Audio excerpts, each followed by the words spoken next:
ভোটে জিতলে বিজিএমইএ কে স্বচ্ছ এবং জবাবদিহিতে আনার প্রতিশ্রুতি দিলেন সংগঠনটি নির্বাচনী জোট ফোরাম। প্রার্থীরা বলছেন তারা এমন একটি বিজিএমইএ তৈরি করবেন যেখানে সদস্যরা মন খুলে কথা বলবেন এবং নিজের অধিকার প্রতিষ্ঠা করবেন। বিজিএমইএ এর আসন্ন নির্বাচনে জেতার বিষয়ে আশাবাদী বিজিএমইএর নির্বাচনী এই জোট।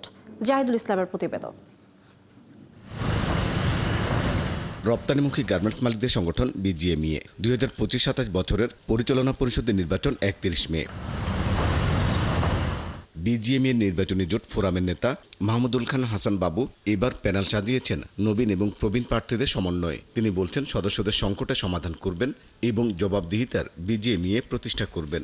আমরা একটা স্বচ্ছ এবং জবাবদিহিতামূলক বিজিএমইএ তৈরি করব। আগে যে জবাবদিহিতা ছিল সেটা ছিল যারা নির্বাচিত বা নেতা বানিয়েছেন তাদের কাছে জবাবদিহিতা, আর আমরা বলছি মেম্বারদের কাছে জবাবদিহিতা। 35 প্রার্থীর মধ্যে আছে নবীন এবং প্রবীণের সংমিশ্রণ।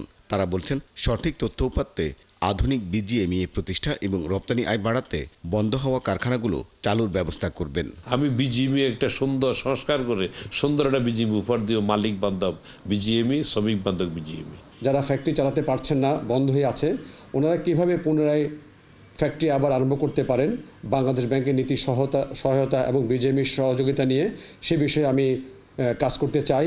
ইউএস আর ইউরোপের বাইরে কিন্তু অনেক মার্কেটস যেটা এখনও আনট্যাপড, যেটা নিয়ে আমাদের কাজ করার অনেক সুযোগ। যদি আমরা এইসব মার্কেটের পিছে প্রপার ফোকাস করতে পারি, আমাদের দেশের রপ্তানি কিন্তু বাড়ার একটা বড় রকম অপরচুনিটি। প্যানেল লিডার বলছেন এলডিসি গ্র্যাজুয়েশনের চ্যালেঞ্জ মোকাবেলায় সরকারের প্রস্তুতি এবং সেই মোতাবেক নিজেদের সক্ষমতা বাড়াতে গার্মেন্টস মালিকদের পাশে থাকবেন তিনি। এসএমই ইন্ডাস্ট্রির জন্য লো কস্ট ফান্ড, এটা নিয়ে আমরা কাজ করব। আমরা গ্যাস এবং ইলেকট্রিসিটির যে সিচুয়েশান, বিশেষ করে গ্যাসের যে সিচুয়েশান, এটা যেন ইন্ডাস্ট্রিতে বেশি বরাদ্দ থাকে সেটা নিয়ে কাজ করব।